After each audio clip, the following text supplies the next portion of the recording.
All right, we're back. So for part two, I just want to reiterate what it is I was asking at the end of part one.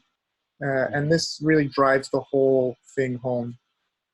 And the question is, in light of everything that we were talking about, the idea that there's a problem with the fact that we're all exhausted from this social justice war, and the technology being an influencing factor when it comes to our political debate and discussion that's ongoing, but like negatively influencing people in that regard. Um, Fake news, the whole thing, and that being like a big wet rag of burning shit that we're pouring gas on when it comes to the pressures of this whole pandemic. And so basically this sort of big trap, this, is it going to get worse before it gets better, is the main question. Right. And I want to paint the picture for you here. Because of that whole situation, we weren't ready for it because of the whole war that we were having beforehand. And so boom, we're having to face this crisis, not only in terms of our health, but our culture, our mental health, the zeitgeist of the times, right? This is changing the zeitgeist altogether. The globalization process, the economy, we're surely going to experience some kind of, there's like a cardiac arrest.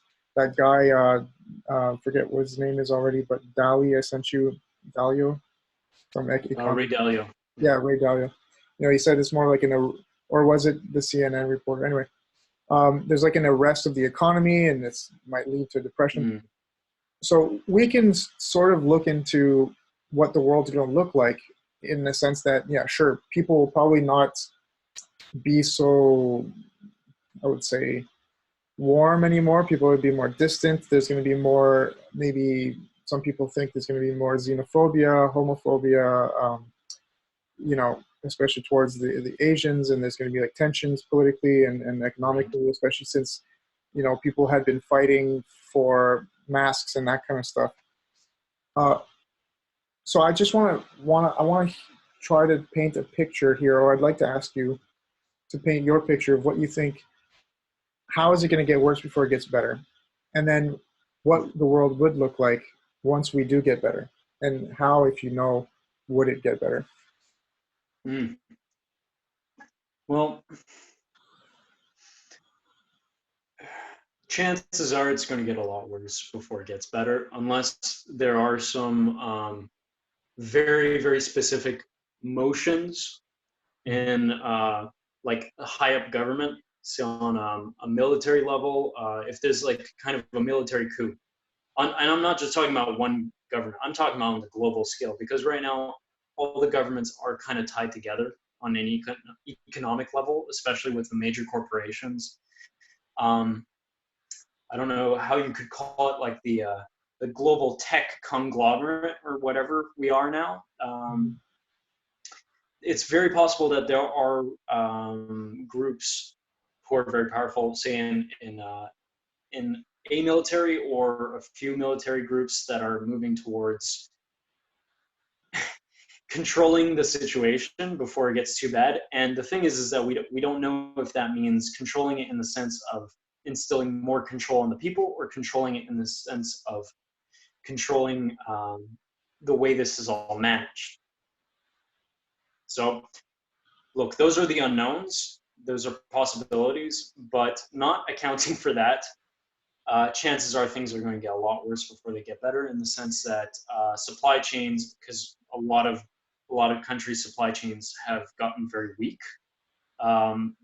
Being able to rely, like the United States and here Canada, being able to rely on a lot of Chinese products. Like we don't even really have any of those masks, here in Canada.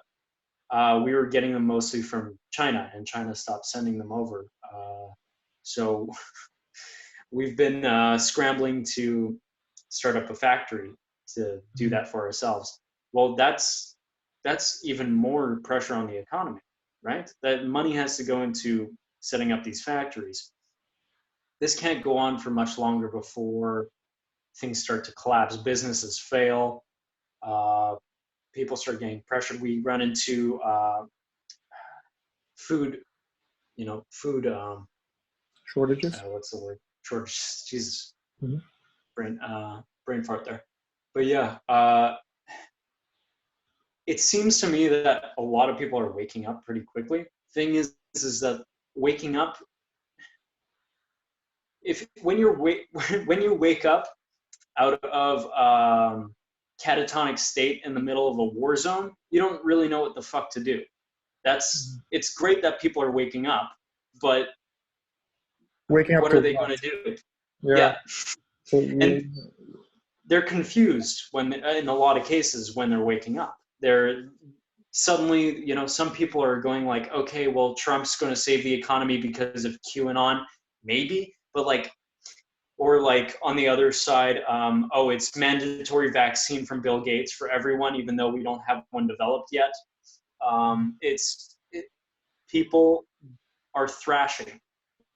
We're struggling in the dark, and I do believe that people in moments of crisis can actually start, getting their bearings very quickly. But will it be quick enough? Is a big that question. that's the thing that I think you're sort of zeroing in on, is the fact Yeah, that it's more the reaction of it's the world's reaction that's sort of causing the problems of the future more than the actual epidemic. Um, yeah. Oh, big time, big but time. it's a Yeah, the controversial, epidemic's real, but yeah, but it's a it's controversial not the thing to big say that, problem. right? Like, it's kind of, Is it? but I think it Is it still is. though? I think it still is. Yeah, I think there's like outrage Jesus sometimes when you tell Christ. people, look, yeah, especially because, again, it's the social justice influence. Like, we're still in that war. It's starting to die down because people are exhausted, but the war is still there. The ideology is still running on those people's brains. So when it comes Yeah, to like anything that has to do with thinking about the economy or politics, the whole SJW crowd is all like, no, we should think about health and pull together. It's like, yeah, but pulling together means talking about yeah, preserving freedom and so on and so forth. So again, to them, they think to preserve freedom is to just keep agreeing with the consensus of the mob, of the herd mentality. And it's like, mhm, very famous, cornerstone philosophers of the Western world knew that was one of the main risks to democracy, is that you're literally giving. They knew that there's a group psychology, which is very well studied, of course, with guys like Le Bon and Freud and Carl Jung, that if you give political decisions to the mob, you end up killing Socrates. And Socrates was the one yeah, who's really getting people to think properly about how to move forward. And so I think, in essence, the same thing is happening now, that it's controversial because you have this mob mentality from the social justice ideologically driven crowd. And so you can't really have a proper discussion, which is reiterating what we're talking about, the issue of free speech. Therefore, uh, the picture that I'm looking at, if I'm going to start to paint it myself, really is that on the economic front, because of this reaction and everybody is sort of uh, deciding to do the worst thing when it comes to the economy in order to do the best thing when it comes to our health, they don't seem to see that there's a connection there to be made. Two and two together would suppose that if you start to fuck the economy, you're actually fucking up healthcare as well. So you can't yeah. just, move towards, hey, let's just do everything for health, and then, let the economy dwindle, and then you realize, oh no, we got people starving to That's death. very well said. We don't have the proper medications being manufactured, or there's like an issue with the supply and demand, and so people aren't getting the necessary or the necessities of life, which is what happens in depressions, and then people's mental health. I think people downplay that too much. Well, The idea of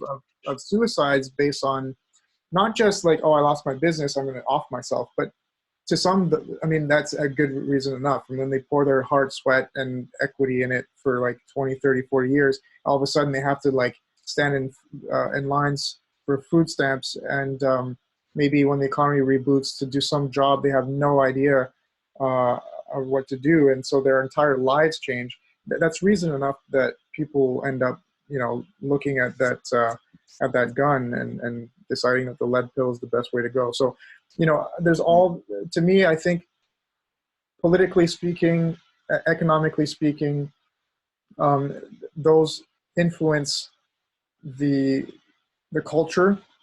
But the initial problem is that the culture is what has influenced our politics, right? And the culture that we had at the current state right before this pandemic is, to me, what we can use like basis to project into the future to see how things are going to get worse before they get better. And because they were, hey, we should all always just agree with the consensus, with like the mob mentality. And the mob mentality was, you don't say things that are offensive, which it could be very offensive to some. It already is. To bring up the notion that, look, this epidemic isn't as dangerous as people are making it out to be, and there's been worse ones in the past, and we should think about the economy. People get angry. They're like, what are you talking about? There's people dying in those countries, and you should think, about others, because, again, the whole mantra is think about others, look virtuous, be virtuous. But they're not actually being virtuous, right? But we don't want to get into that.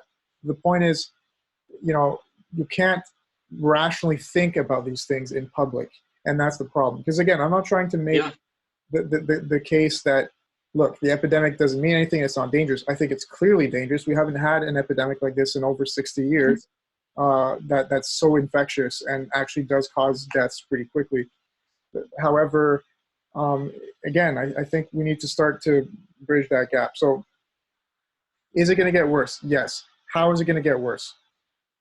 I think, based on the economic issues here, we're looking at something similar to a depression.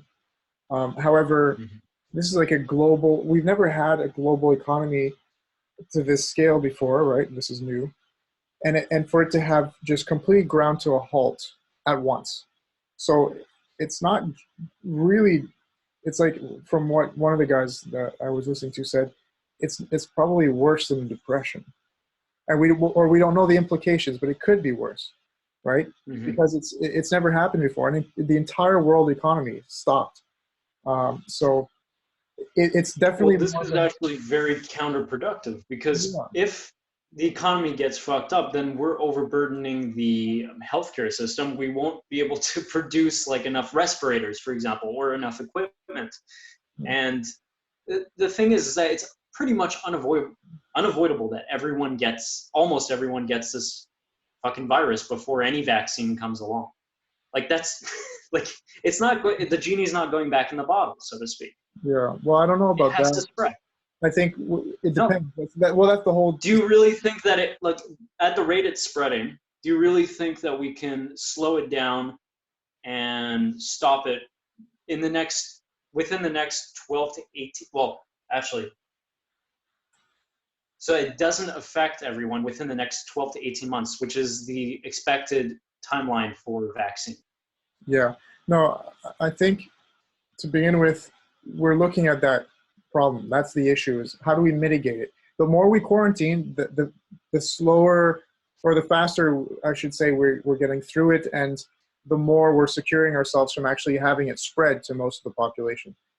However, the more you do that, the more you fuck up the economy, and then once you try to rebound, there's these like waves that come in, and then the economy is fucked anyway. Like you said, there's no way to actually properly take care of things in other, but you're definitely going to be able to take care of the sick.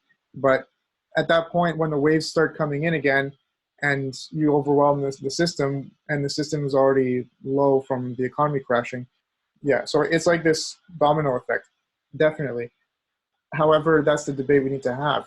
How much do we, I think people might think it is a zero-sum game, where it's like you have to pull to one side or the other, but what if we just change the way we do things, right? Like South Korea did something amazing, right? They thought about it more rationally. They took some more, what we would call, extreme measures, right? Because they literally are tracing people's phones and saying, hey, you have corona, and like people all have access, and it was, you just look it up. It's pretty amazing what they did, but also kind of creepy. But if you compare that to the fact that companies are doing that anyway, people, you have something in your pocket at all times that not only knows where you are and gives the data to several companies and Well, maybe this circles back to the conversation on freedom. it does, because this, I mean, the whole topic is freedom, right? So what I'm saying is, we have our buying behaviors and many other deep behaviors that people don't realize about being tracked anyway. So now that we're talking about using it for an emergency such as this, in order to get out of it and continue regularly without fucking up the world economy, it becomes a bit of a murky question. Do we allow the government to do that, or is it something that we kind of come up with together and we say, hey, let's all voluntarily give this data out so we can trace each other if we have the virus and so on and so forth? These are all questions that we might have to start. Like the doctor who I was talking about who got blocked on Twitter, he was talking about the simple fact that, well, in Chicago, 30 to 50% of people tested had antibodies already for corona. Well, we know 99%, if not more, of everyone who dies from the pneumonia, the ARG, respiratory issues from the virus, had pre-existing conditions. So what if the people who are robust, the young, get out and go to their jobs and develop immunity while we continue to quarantine those who have pre-existing conditions little by little, so that we develop immunity little by little. This guy got flagged on Twitter for this, and he's a doctor, Dr. Paul Saladino. But that's Check what him I'm out. thinking too. Yeah, like that's what I'm trying to say is that, people think there's a zero-sum game, and at the end of the day, if you treat it like that, then you're gonna get it like that, right? If you quarantine everybody like crazy, when the waves in the future start to come back, right? Like, people don't realize this, but tuberculosis still exists. Smallpox probably still exists. The Black Plague, believe it or not, still exists. Okay, it's just that we know what to do about these things, and we've eradicated it enough that it's no longer a big issue. However, it's clear that when you quarantine or when you do not allow, for example, a kid's immune system to develop because you're always sheltering them too much, that they're actually a higher risk of contracting diseases and then dying from them. Okay. Because you haven't built we up. can get into that conversation too. That's a whole other again, I'm aspect just of this. To make like a segue into something else with these comments. But what I'm trying to say is, it's almost going against it is going against our interest when it comes to the health aspect on that level to quarantine in this manner. I mean, like you said, we need to have a certain amount of people have some antibodies in that sense, instead of just like fucking up the economy, still putting those people who have respiratory illnesses at risk, because you have the young living with those people, and at some point they have to go out to get food and whatever, and they can infect them anyway.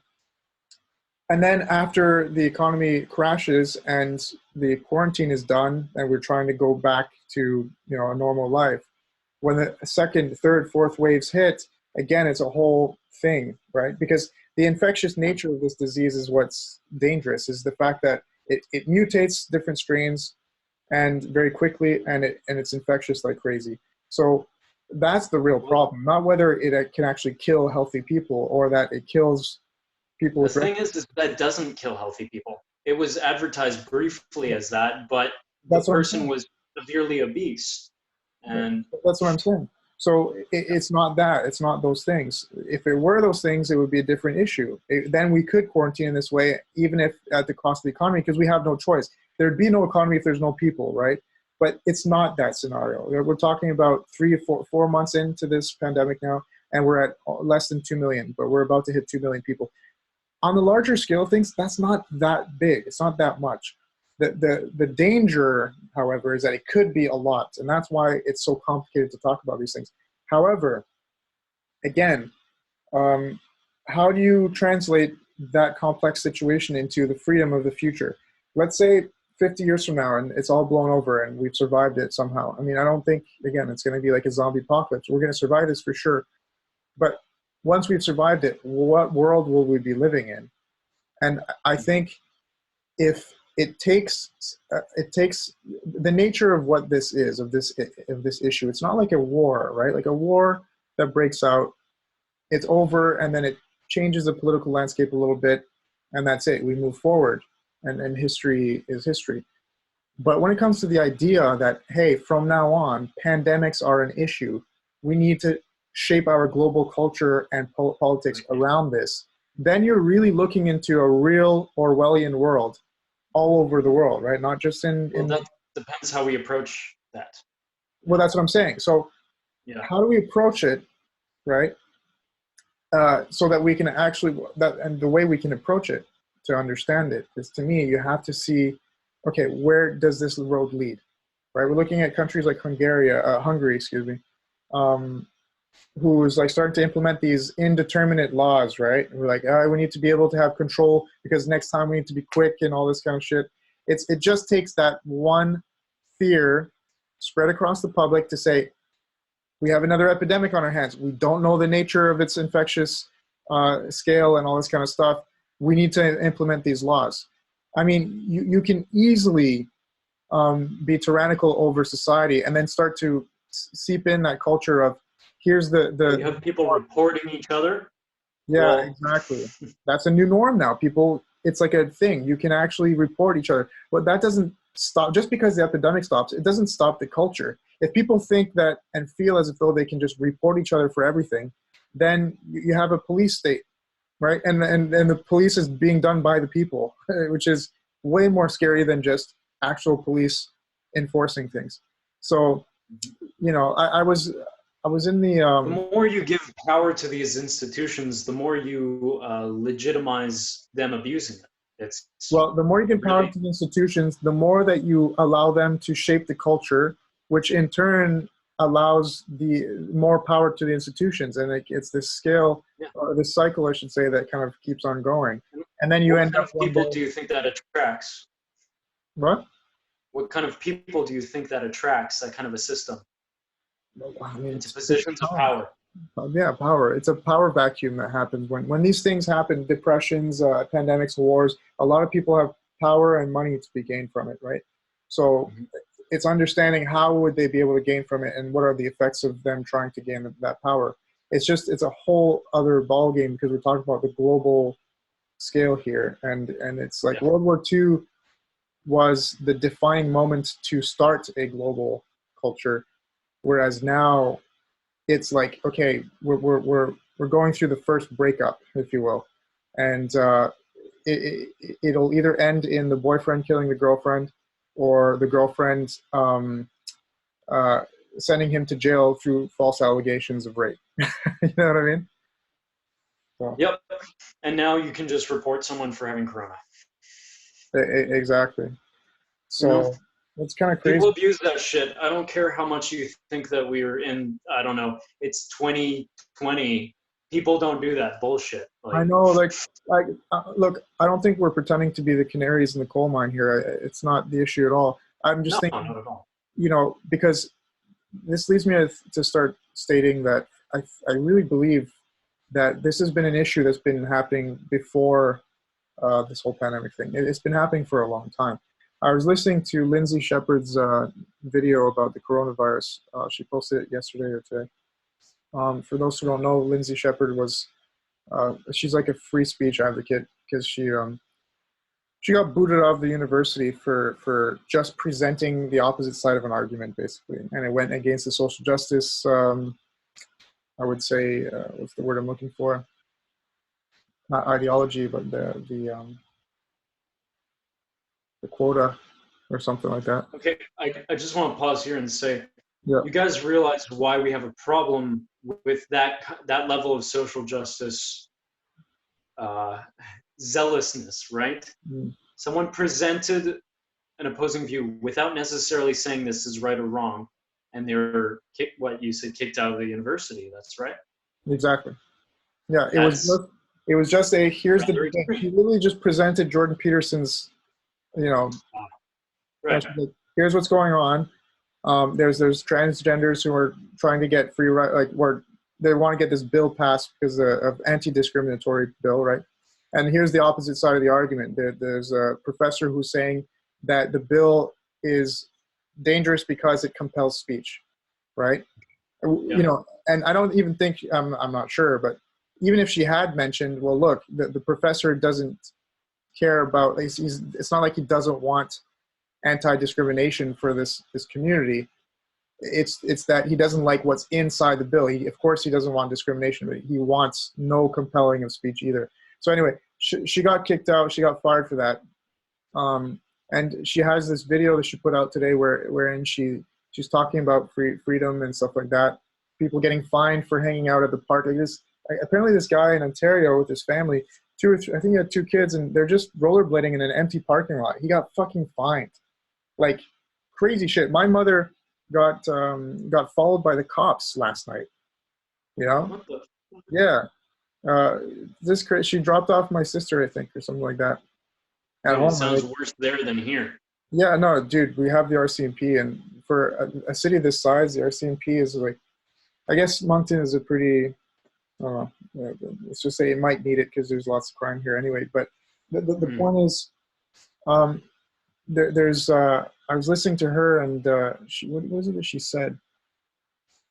Well, yeah, she basically mentioned that there's like fines and stuff like that, and there is, like, we got a guy here fined in New Brunswick last week, and that's when I really realized, okay, there's starting to be people fined even here for stupid shit. In any case, the freedom thing is a major issue, and I don't think people appreciate the fact that, especially when it comes to Canadians, right? People think, oh, Canada is Canada, and we think that about ourselves too. So you have the world having a certain perspective about who we are, and then we have us who have a perspective on ourselves, believing what the world believes about us. And so we kind of feel like we're impervious to tyranny. And it's like, you're not impervious to the tyranny of the mob rule. That's always a danger. That is a danger regardless of what political system you have set up. So I would strive to say that, again, the point is, this has been happening before the pandemic. We've had a risk, and the risk is, Lindsay Shepherd, for example, was a major blow and like a wake-up call. Like, oh my God, people are firing people for having a different political opinion in Canada. And this has been happening for the last like 3-4 years, you know what I mean? People aren't speaking up about their values and stuff. Even my sister and I got into an argument a couple of years ago, and she was, I don't want to get into it too personally, but the point is, there was fear that she was going to get fired for something. And it was just a very neutral, it was actually pretty neutral, the whole political position. So, I just don't want to me, I don't want to fight. I'm not a revolutionary. When I was younger, I was like that, kind of rebellious, but that phase is long gone. I just want to live in peace. But the problem is I can't when I'm not able to speak freely. And when I'm looking at a world or a future wherein I can't necessarily travel where I want to travel, I can't say what I want to say. I'm already feeling those effects in my own family as well. I'm being told not to talk about certain things. So you sort of have no choice, right? Like you said, you got to start listening to people, and that's harder said than done when you're going through all this type of stuff. In any case, I want to sort of cap it off and by going a little bit more towards a positive route. How is it going to look better?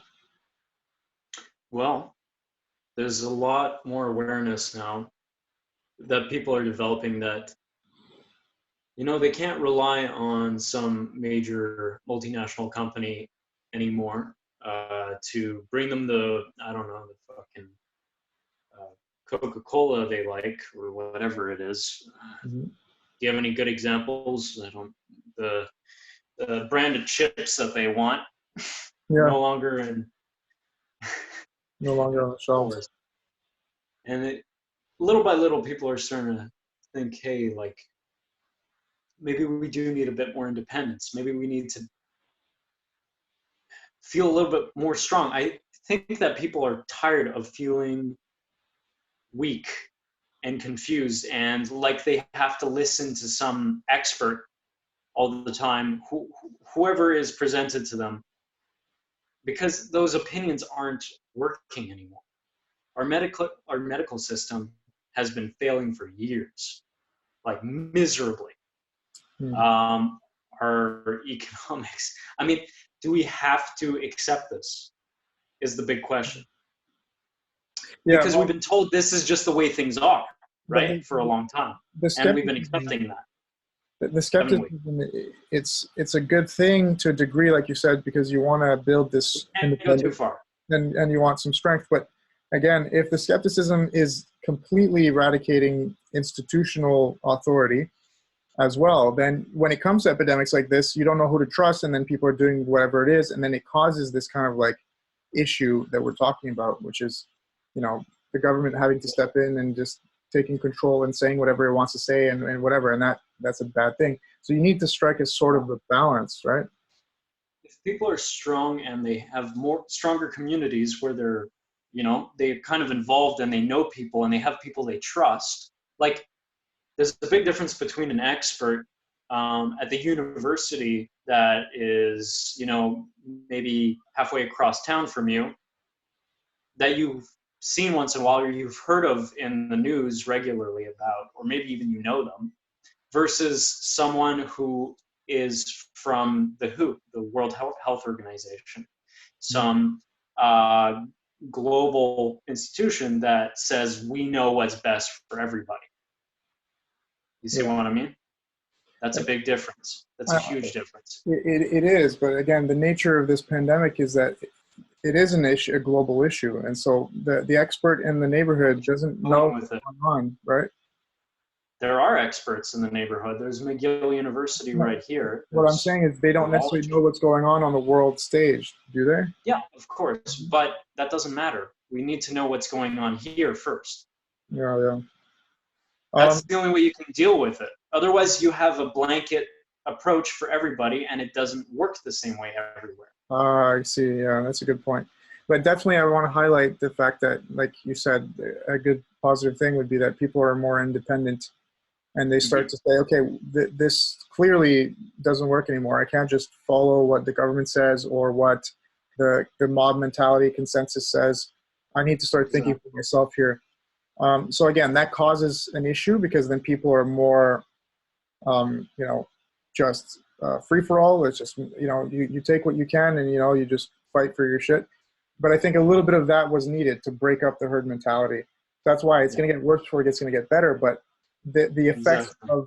of that independent sort of like almost primitive impulse coming out of the ideologically possessed will end up being a good thing once this epidemic dies down. Um, I think again, going based off of what Dalio said is um, there's this creativity that comes whenever there's a big event in the world, then people adapt and they create, they become innovative out of necessity, right? It's different than when everything's going well. Well, nobody needs to innovate. They just kind of want to sit back and chill, right? And just make money and enjoy their lives. But when you're forced into being innovative, that's like, it's a very powerful motivator. And Yeah. so I think we're going to start seeing better technologies. We're going to start seeing more efficient governments. Hopefully, this will have, yeah, Hopefully, yeah. I would say I'm actually proud of that. I think we did pretty well. I saw some good information. Some of it was neutral because they didn't have all the facts, but they had something to say. And they gradually added onto their website, the government websites, more and more, information and links and different various tools and resources, which was pretty great. To the point where, just giving a shout out, they managed to work with the banks to set up an online bank thing. So like when I went onto my BMO app on my phone, because that's my bank, almost BMO, I had this like disclaimer message that said that soon you're going to be able to just connect your bank account to the CRA, the Canadian Revenue Agency, so that they can deposit the funds to you.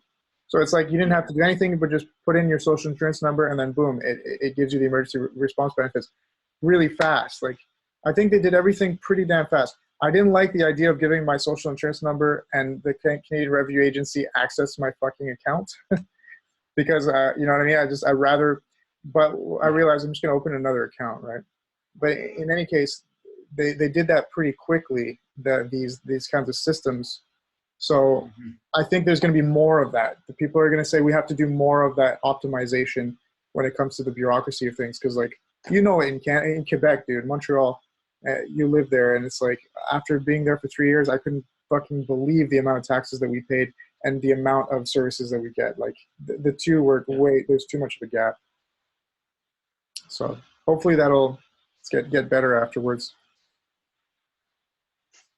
In any Mm. case, do you have any more comments? Do you have anything else that you think that?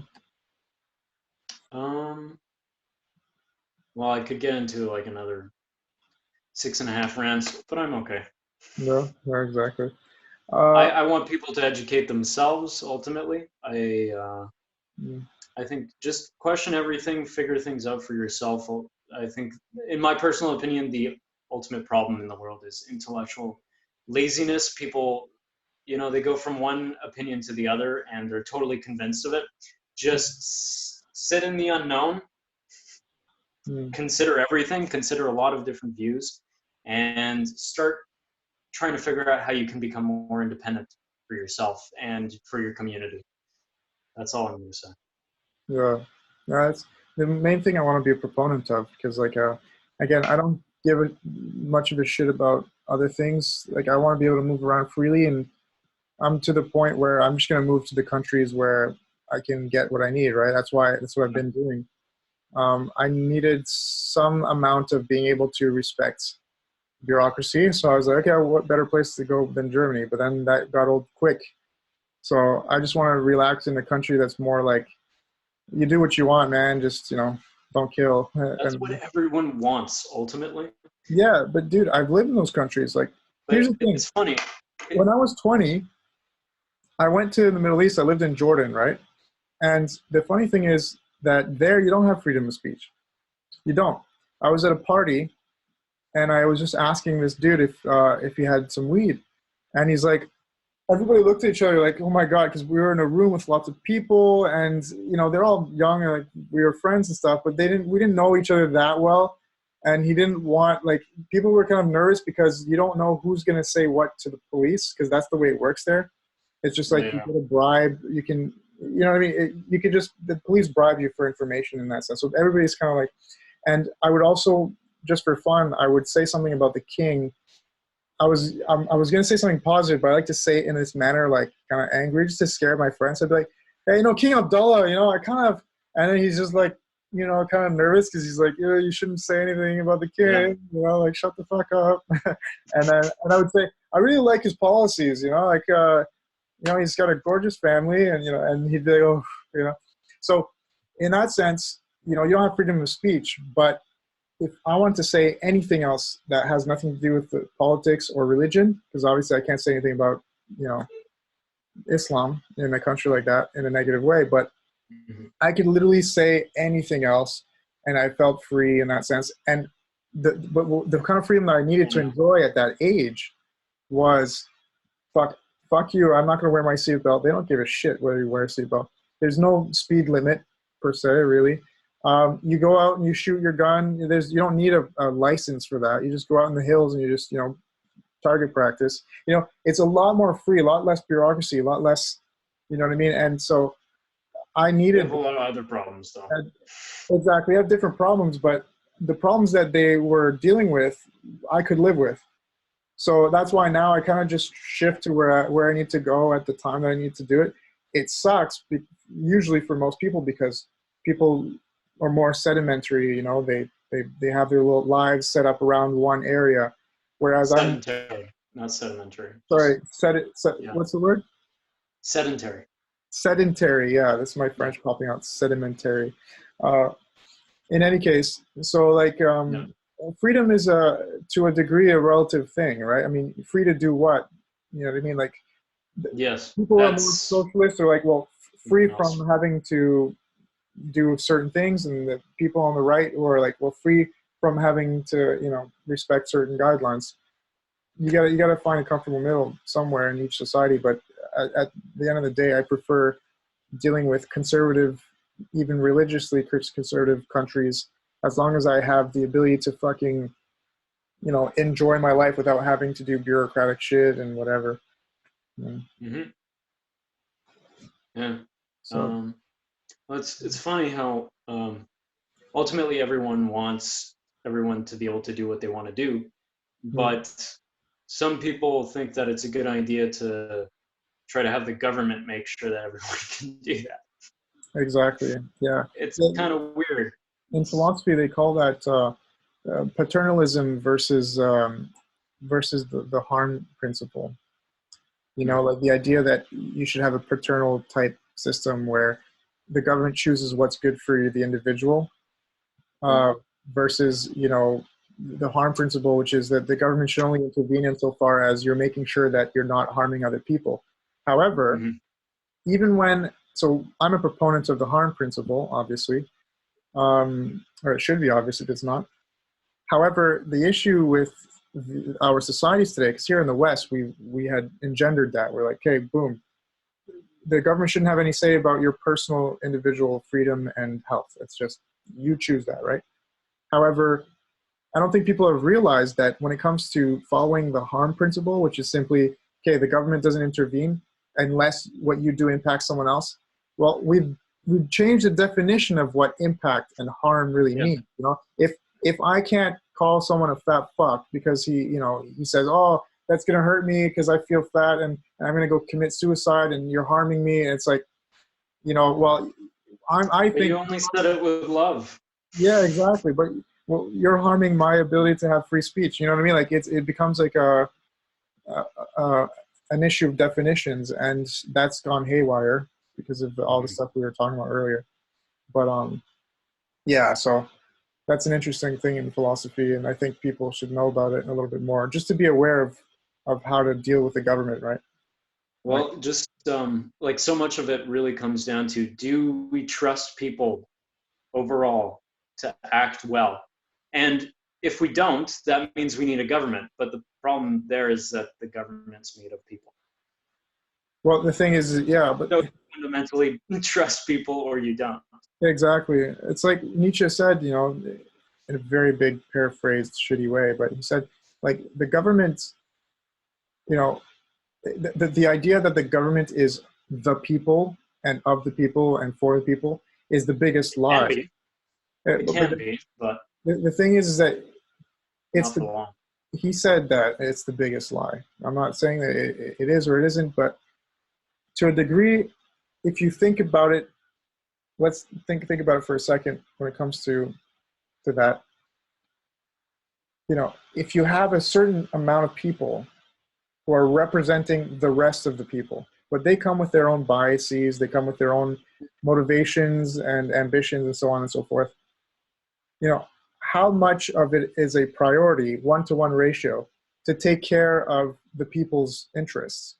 The priority is immediately diminished, right, to some degree. So if the government, which is a sort of faction that's separate from the people in some regards, which it is, then you can't really look at it as the people. So it's a bit of a lie if you think about it. Yeah. And then, and so the people truly governing itself, there would be no government. There would be no word. The word doesn't exist. A person governs itself. An entity governs itself, Mhm. truly. So at some Who point, watches the Watchmen? yeah. So now I'm not saying that I'm not a proponent of that, like extreme libertarianism or anarchy, Yeah, yeah. because it doesn't work on the level of survival necessarily, unless you want to go out and live and do everything from scratch on your own land. But then, you get into all these Rousseauian issues, the social contract and so on. There's And a it's bunch of complicated. towns in Mexico who chased out all the politicians and policemen, and they've had Yeah, zero crime since. I saw that. Yeah, I saw that. It was really good. Anarchy. That's So what anarchy is. Anarchy is not chaos. It means simply no human rule. yeah, well, the thing is, technically, they are rule. Like those people who chased away the bad guys can themselves become the bad guys as soon as they're chased away. So that's the problem with anarchy. But the issue is that it's so unstable after you get to a certain level of having to define things. But when it comes to freedom, you you need to understand that. You need to understand that it disintegrates. So I think there's a necessity for government, but it is a lie, and you have to always remember that it's a lie. The idea of it we shouldn't idealize it as the main source of independence and freedom and strength.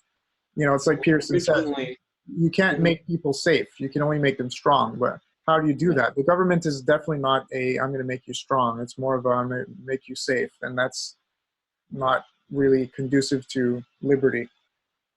exactly. Originally in the States, that was the point, is you arm the people so that they can revolt when the government grows too big. It's a necessary evil. You want to keep it small. That was the original plan.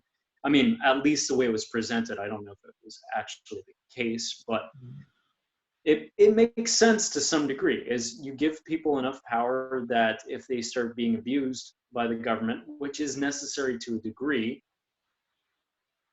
you know, Yeah, they can fight back. a tough thing.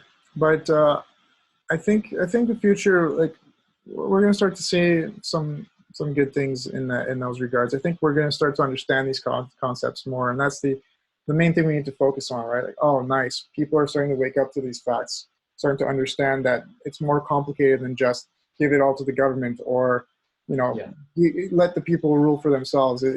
There's a sort of bridge and a spectrum that you have to understand about it first before you can move forward.